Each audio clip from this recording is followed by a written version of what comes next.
I believe I'm live. I believe I'm live. Let me give some people some time to get in the chat and whatnot. I'll be able to see the chat in a minute. Hit that like button as you enter the room. Let me get everything set here. Pop up a little bit. Pop up a little bit on y'all. You tuned in to CalCast Boxing.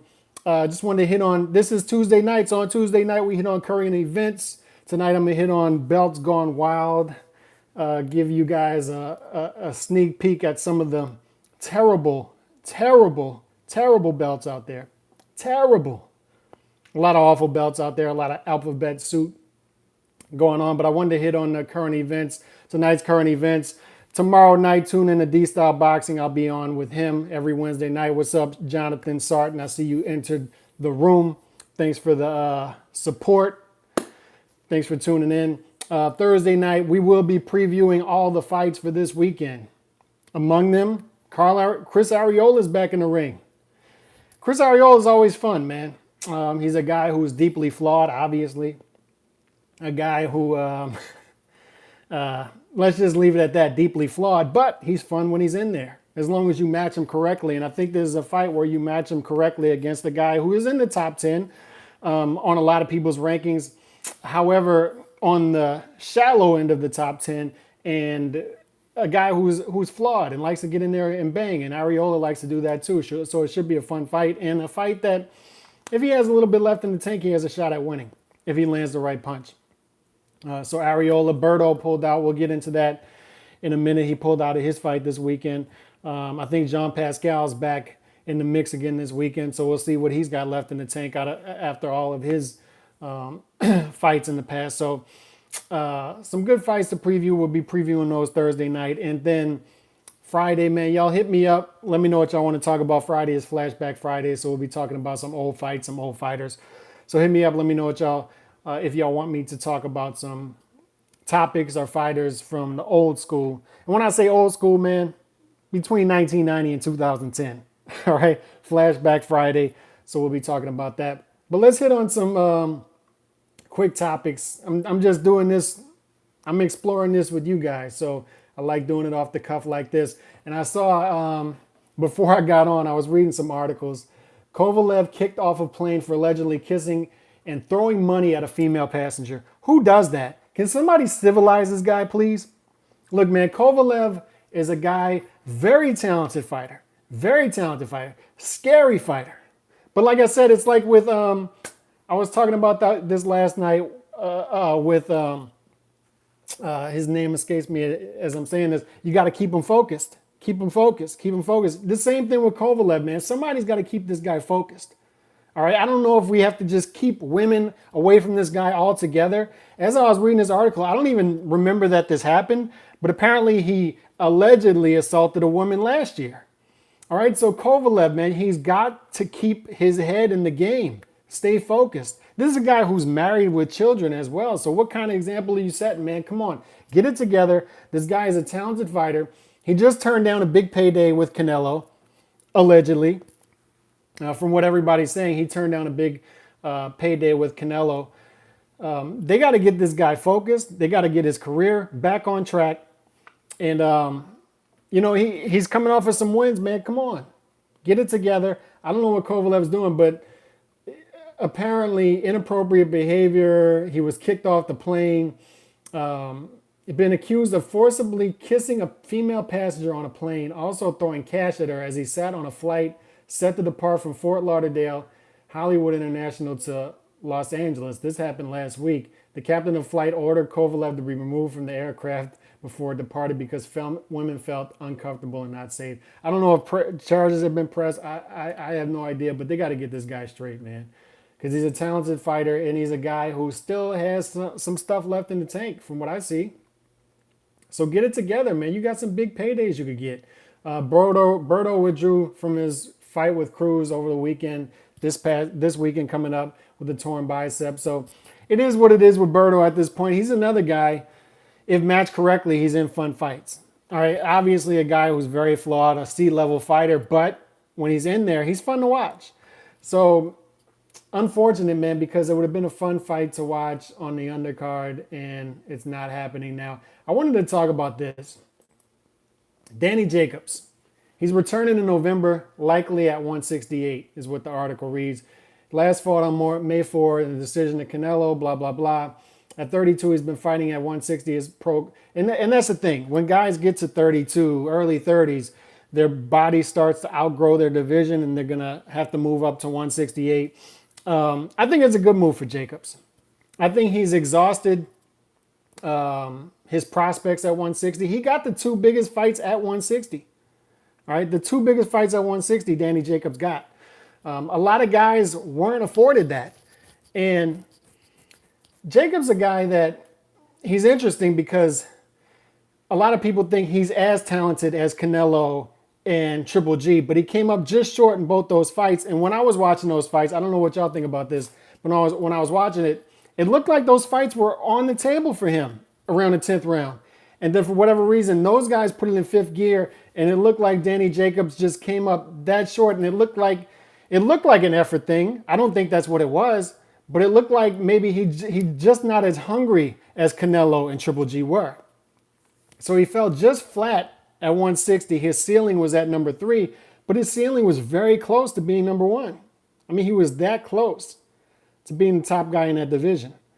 If he does some things different against Canelo, if he does some things different, but if, that's the difference between a Canelo and Triple G and a Danny Jacobs. With Canelo and Triple G, we're not asking the big questions if. You know, both those guys tasted the number 1 spot at 160. Jacobs did not. So we're asking those questions if with Jacobs. And I think it's a good move for him to move up to 168 on November 23rd. Likely in New York, they're saying he has a deal with Matchroom and DAZN, so the fight will almost surely stream on DAZN. Yeah. It's saying Connolly says Jacobs could fight at a catchweight between 160 and 168. So you could do that too. Look, the guy has been in some tough fights. So if anybody deserves a fight at a catchweight, you know, I wouldn't mind him at a fight at 164, 166 before he fully tests his waters. And 168, why not just dip your toes in? But it's pretty clear we've seen the last of Jacobs at middleweight. Maybe if there was a real big money fight at 160, which rematches with Canelo or Triple G or something, but there probably won't be at any time soon. I don't see those rematches happening either. Because he's one of those guys, man. Triple G and Canelo fought him. They got his name on the resume. There's no need to do it again. He's a tough fight, man. There's no need to do it again. Had tough decision wins against him. No need to do it again. And like I said, Danny Jacobs is one of those guys that he has a great story. So I'm not questioning his heart at all. Anybody who comes back from cancer and then gets back in the ring after beating cancer deserves everybody's respect. But it's clear he was missing something. I'm not sure what it was. He was missing something to beat Canelo and Triple G, and he got the two big fights. So there's nothing left for him at 160 unless he wants to fight Charlo, but that's not a big money fight. I mean, it's a good fight for boxing fans, but that's not the big money fight he's probably looking for. So why not move up to 168? He's not going to have to fight the weight issues anymore at 160. Get in at 168. There's some good fights there. But he's an odd case because tough fighter, but he still got the two big fights, and he fell just short in those fights, even though he's almost as talented, if not as talented as those two guys he barely lost against. And a lot of guys at 160 wish they got those opportunities that he got. All right, so Angel Garcia is spouting off again, saying Sean Porter ain't all that. I don't have any time to deal with Angel Garcia. Let me look at the rankings. This is the Bad Left Hook rankings. I like badlefthook.com. I think they do a good job with dealing with the boxing world, and I think they do a pretty good job with the rankings. Jacobs versus B, yeah, those two are too big. Let them be. I agree, man. Billy Joe Saunders, but here's the deal. As somebody said in the chat, and hit that like button if you're in the chat, Billy Joe Saunders is the anti-Danny Jacobs in some sense. Like, Danny Jacobs is a guy with a lot of heart, beat cancer, came back from it, fought the two top guys, was looking for the big fights, was earning everybody's respect in the ring. Billy Joe Saunders was doing the opposite. Billy Joe Saunders is talking trash. And you see the talent is off the charts with Billy Joe Saunders. He looks like an extremely talented, technically sound fighter, but then all of a sudden he keeps messing up his career, and then talking about, I want this guy. Instead, he goes fight this guy down here. All right, don't get me started with Billy Joe Saunders, man. He's a frustrating case study in boxing. Frustrating, because he's just one of those guys who loves to talk trash, loves to talk like he's way up here. And then you saw it with the incident with Deontay Wilder. Like, everybody knows if Deontay Wilder would have got a hold of Billy Joe Saunders in that restaurant, what would have happened? But he's talking tough. He talks greasy. He goes in there, gets in the cheap shot, and runs off. All right, that's Billy Joe Saunders in a nutshell right there. And that's Billy Joe Saunders' career. All right, it's easy to talk to these C-level fighters and beat them up and then have your son take cheap shots at them on the stage. But it's another thing when you actually have to go in there and fight these guys, all right, and man up and make the weight and stay out of trouble outside of the ring and be a professional. He's not a professional. He's not a consummate professional. And that's what, once again, we talk about the ifs. That's what separates the Canelo, the Triple Gs, you know, the guys who are doing the right things in and out the boxing ring for the most part. And Billy Joe Saunders is not one of those guys. All right, but let's take a look at these rankings real quick. They have at heavyweight, Tyson Fury #1. Agree. I've said for a while, I think Tyson Fury is the best heavyweight in the world. And when he's right. And once again, and I've said this in a video a couple weeks ago, Tyson Fury, Tyson Wilder too, who you got if it happens. I got Tyson again because I think Tyson's a more diverse fighter. So he can do more things in the ring in a rematch. I always tend to, and it's not always the case, generally speaking, I always tend to go with the more versatile fighter in the second fight. And Tyson Fury is a more versatile fighter. Although Deontay Wilder has more layers than people think and more than people give him credit for. Wilder's a guy who can do multiple things, can throw the jab. He'd rather just take your head off, though. And that's the thing, though. Like, it's tough to go 24 rounds with Deontay Wilder without getting knocked out. So that's the thing as far as I completely understand if people pick Deontay Wilder in the second fight. Because how do you go 24 rounds with that guy without getting knocked out? How many people could say that? None. All right, so it's a toss-up, man. But I just tend to, I've always said, well, I've said for the past year or two that when Tyson Fury is right, he's the best heavyweight in the world. And I still agree with that. And I have him #1 right now. But as I was getting to, in the next two or 3 years, when I look at 2 or 3 years from now, what the rankings will be, I have more trust in Deontay Wilder being at the top of the division in 2 or 3 years than Tyson Fury because Wilder's always focused. Wilder's always on 10. Wilder's always ready to go. Always. And that's not going to change 3 years from now. It was the case 3 years ago. It'll be the case 3 years from now. So I have more trust in Wilder's long-term future than I do Tyson Fury, even though I think Tyson Fury is a more talented and better fighter. Fury is the best at heavyweight right now, #1 in my rankings. I would agree with that. But what's going to happen? Can he stay focused? Once again, is another thing like Billy Joe Saunders. Can he stay focused? So I got Fury #1. I would agree with that. Ruiz versus Fury. DGO0082, shout out to you. Yes, Ruiz versus Fury would be a dogfight, but I got to be honest, man. I'd be more excited to see Wilder versus Ruiz. That stylistic matchup. Man, that would be a hell of a fight. Because I think that Fury would be able to, I actually think Fury matches up with Ruiz very good. I think Fury's good at using his length and using his size. And I think he'd be able to frustrate Ruiz and keep him on the outside, keep him at the end of the jab. When Ruiz gets on the inside, I think Ruiz would be able to do some good work on the inside, but Fury would just clinch him and then get back on the outside and do his work. I think he can consistently do that. And he's mentally tough enough to do that, as opposed to an Anthony Joshua, not so much, at least in the last fight. I actually think that Wilder versus Ruiz, if Wilder versus Ruiz happens, and I hope that happens because it looks like Ruiz versus Joshua, they're kind of on the fence. Are they going to do that fight again right away? I think eventually they will have to do it again. But will they do it right away? I don't know. If they don't, Give us Ruiz versus Wilder at the Staples Center. And I wish they would have done that fight on Mexican Independence Day. Just imagine Ruiz versus Wilder, Staples Center, Mexican Independence Day in September. Great atmosphere. And if he doesn't want to do it in LA, go to Vegas and do it. But Wilder's that guy. Like I said, he's always on 10. He has no issues.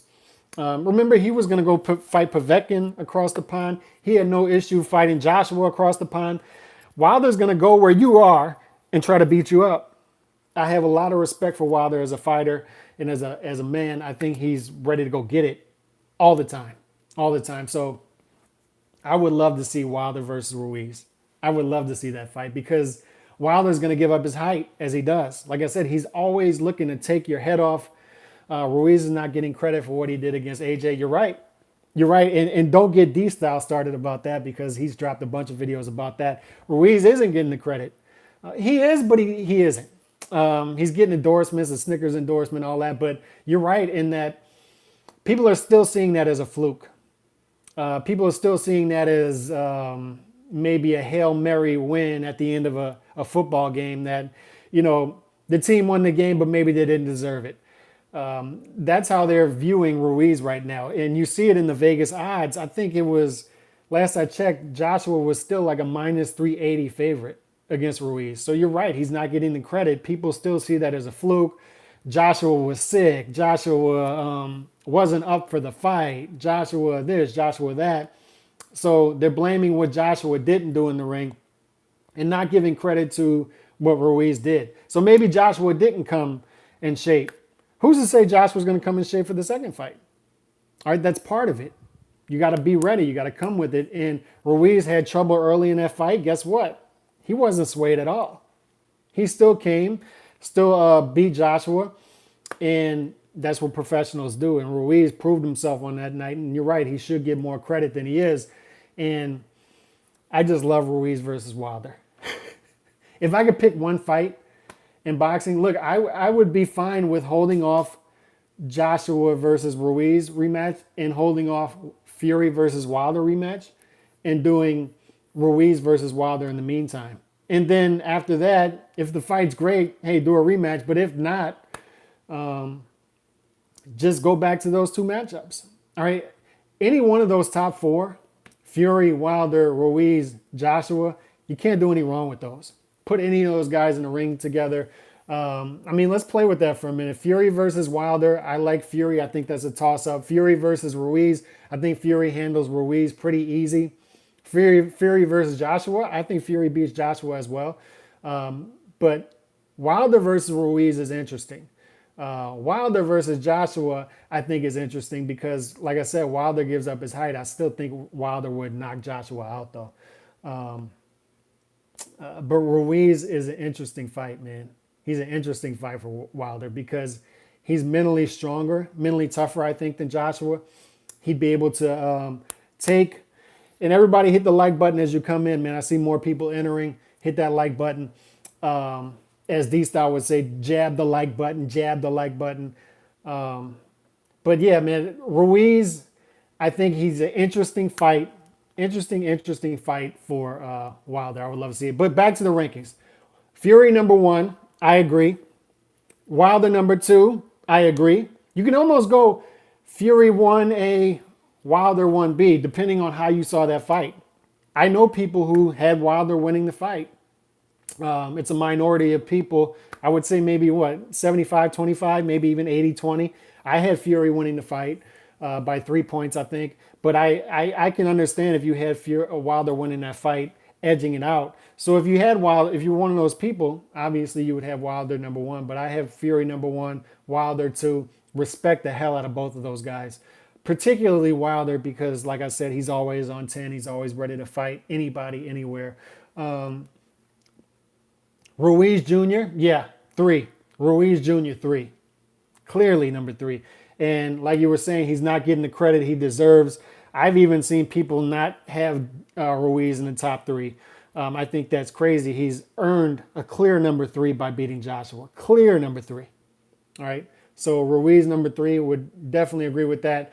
And how many times do you see the number 1 guy, Tyson Fury, in this case, not have a title, and then you have number 2 and number 3 have all the titles. All right, Wilder with the WBC, Ruiz with WBA, IBF, and WBO. So that's another thing. Think about that. If Wilder versus Ruiz fight each other, another reason to fight each other, it's a full unification bout. That's for all the belts.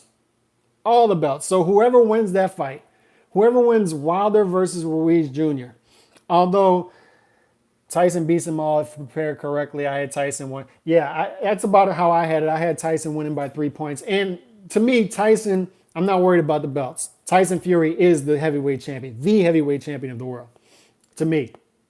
But whoever would win Wilder versus Ruiz Jr. has the claim for the heavyweight champion, the unified heavyweight championship, all the belts, all the heavyweight belts, all the major heavyweight belts, and they have, they can say that they are the heavyweight champion. Just think about that. All right, that's for all the full unification. Now he has, this is where I would disagree, Dylan White at number 5. After this fiasco the past weekend, drop him. Drop him. Drop him. Now, there's a lot going on with that. I'm just going to not speak on the whole Dylan White fiasco right now, mostly because I'm so sick of speaking about the drug testing and guys getting popped for drugs, and there's never any real repercussions for it. And that's why I'm not even going to get up in arms about it and yell about it, because a year from now, I fully believe that nobody's even going to remember that Dylan White was popped. All right, for performance enhancing drugs. You know, that's just how this thing works. Just think of all the fighters who were popped for performance enhancing drugs, who are still fighting that nobody even remembers. They're still getting big fights. So I'm not even going to get worked up about it. I just think you should drop them in the rankings for right now. And Luis Ortiz, I would put at number 5. They got Ortiz at 5, Pulev at 6. Look, Ortiz, say what you want about him. He's old. He went life and death. Life and death. Wilder went life and death with Ortiz.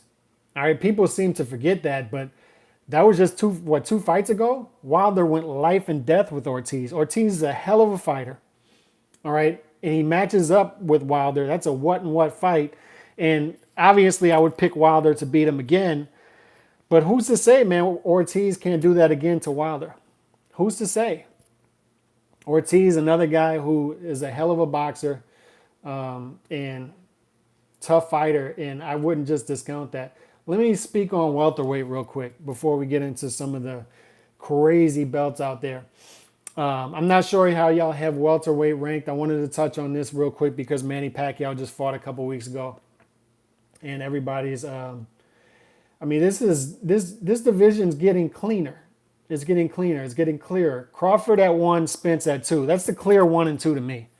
Clear 1 and 2. That's how they have it. And I have Crawford at 1. Everybody knows how I feel about Crawford, a special, special fighter. Spence Jr., number 2, big welterweight. Big welterweight. And he's going to fight Sean Porter. I fully expect him to beat Sean Porter, and I like Sean Porter. But I fully expect him to beat Sean Porter. Manny Pacquiao clearly showed that he's number 3 in the fight with Keith Thurman.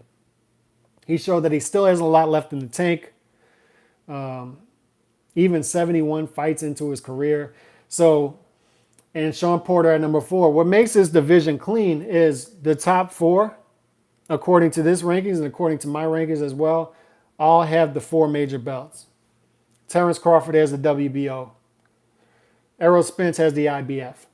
Manny Pacquiao is the WBA. Sean Porter is the WBC. So we're about to unify the IBF and the WBC with Spence and Porter. So that's going to clean it up a little more. So we're going to have 3 fighters. The top 3 fighters with all 4 belts. So here's what I need to happen.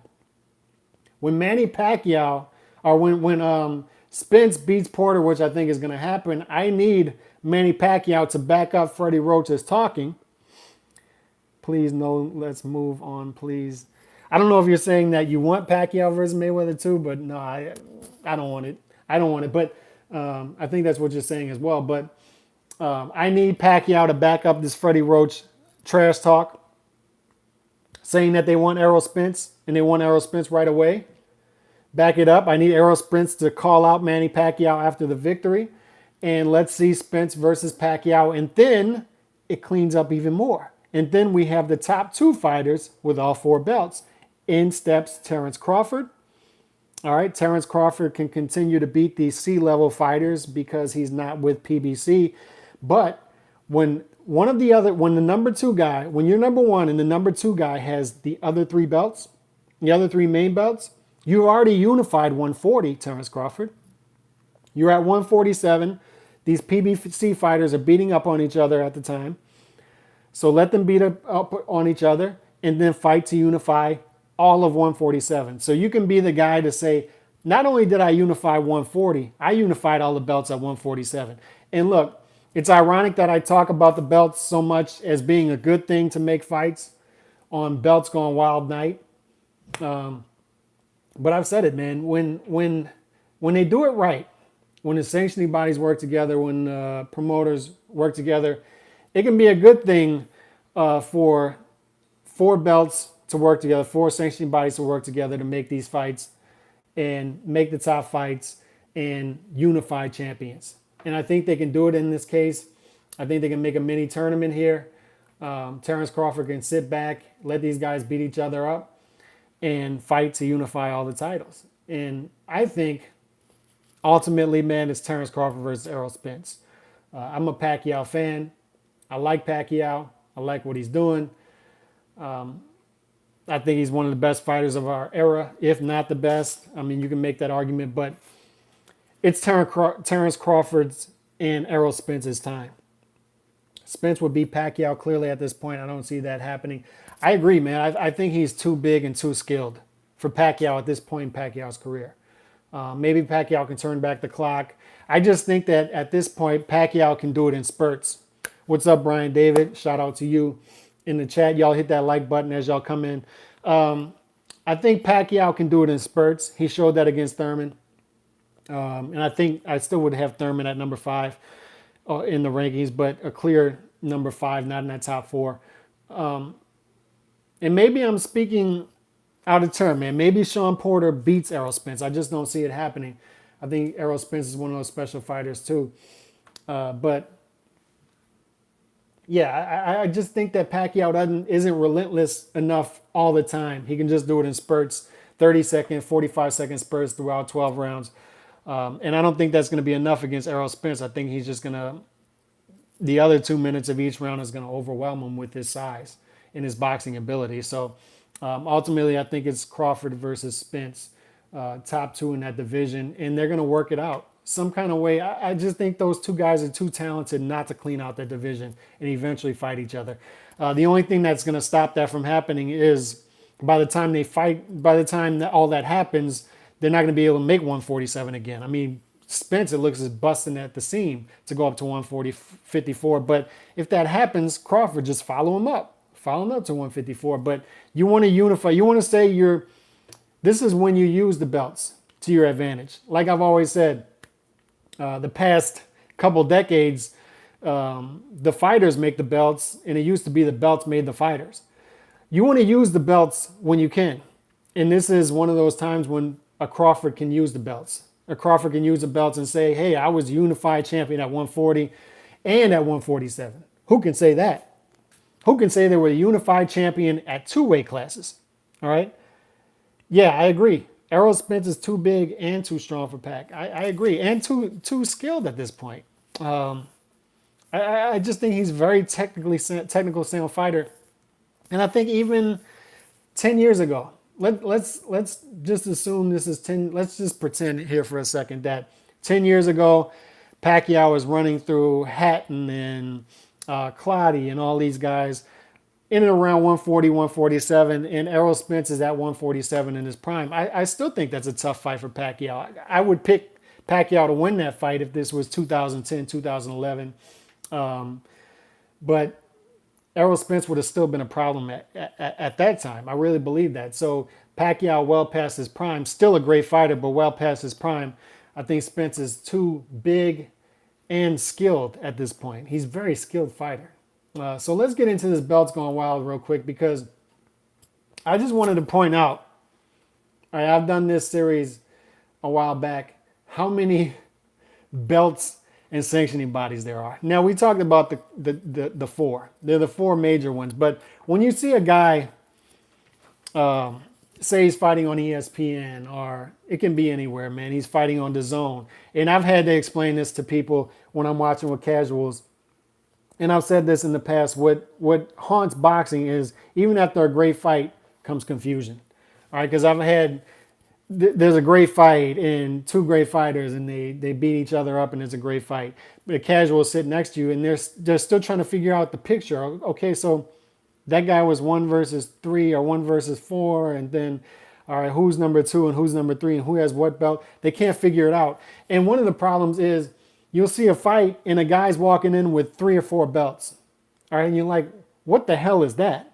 How did that guy get those trinkets? And they're asking you, okay, he's the champion? And you're like, well, he's a champion, but not really a champion. You're trying to explain to him the difference between a champion and a title holder, a champion and a trinket holder. All right, but they still don't get it. And that's what this is, man. This is the confusion, and this is a big part of it. When you say sanctioning bodies, people say sanctioning bodies and belts aren't a big problem in boxing. I don't know what the hell they're talking about. All right, because yes, as I've stated in the past 10, 15 minutes, you can work and make it work for the top 4 belts, but even those get confusing when you have a silver belt, a diamond belt, a franchise belt, whatever the hell a franchise belt is. All right, but when you start talking about an African Boxing Union belt, an American Boxing Federation American West belt, an American Boxing Federation Colonial Atlantic belt. Have any of you heard of an American Boxing Federation Colonial Atlantic belt? An American Boxing Federation Continental America's female belt. Okay, hold on one second. Let me show you this. Okay, this guy Albert Romero. Albert Romero is fighting for I don't know what Albert Romero, and look, if Albert Romero's mom is gonna watch this video, I have nothing against your son. But Albert Romero shouldn't be in the same zip code as a belt at this point. And Albert Romero is fighting, to be announced, we don't know who the guy is yet, on August 24th for the vacant American Boxing Federation Continental America's Super Lightweight title. Now, let me repeat that again. Try to say that fast. Talk about some alphabet soup. The vacant American Boxing Federation Continental America's Super Lightweight title. Let me say that one more time. Albert Romero, that's why unfortunately UFC is more. You're right. Dana White, in all his glory and all his wisdom, has figured out a way. Dana White is a genius, in my opinion. A genius. Look, Dana White is a huge boxing fan.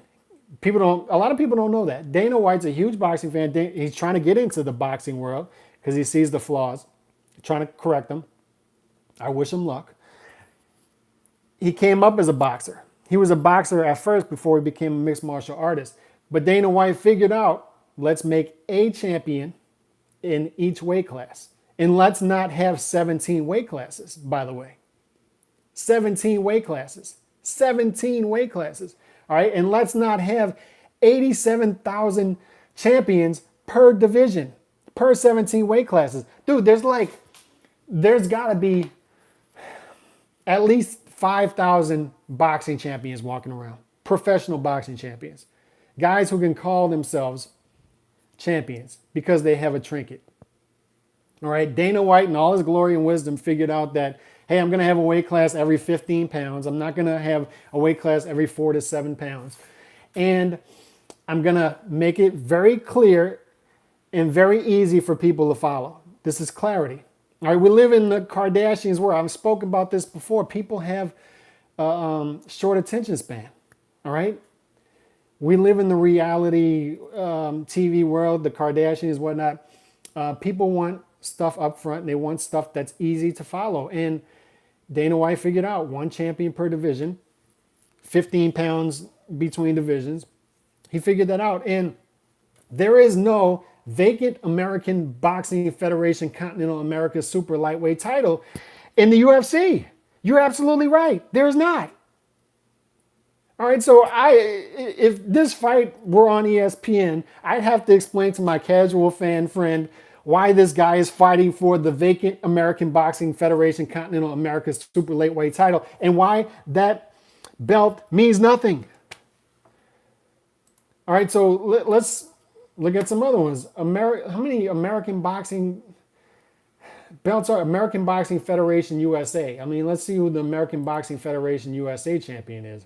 Okay, so on August 23rd, around the same time, Jericho Walton is fighting Victor Terrazas at the Arabia Shine Center in Houston, Texas for the vacant American Boxing Federation USA Super Lightweight title. So once again, if you guys were wondering, we have a big scrap between Jericho Walton and Victor Terrazas for the vacant American Boxing Federation USA Super Lightweight title on August 23rd, in case you guys were wondering.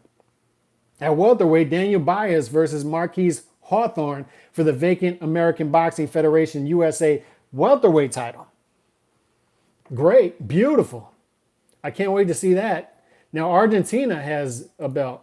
We have the Argentina FAB belt. Okay, who has the Argentina FAB belt? At flyweight, Juan Jose Jurado versus Junior Leandro Zarate for the Argentina FAB flyweight title on August 17th, in case you guys were wondering. There's an Asian Boxing Federation. In case you guys were wondering, all right, we have no upcoming bouts as far as that. So we have an Australian New South Wales state champion. Okay, let's see what that is. Okay, so here we go. You guys ready for this?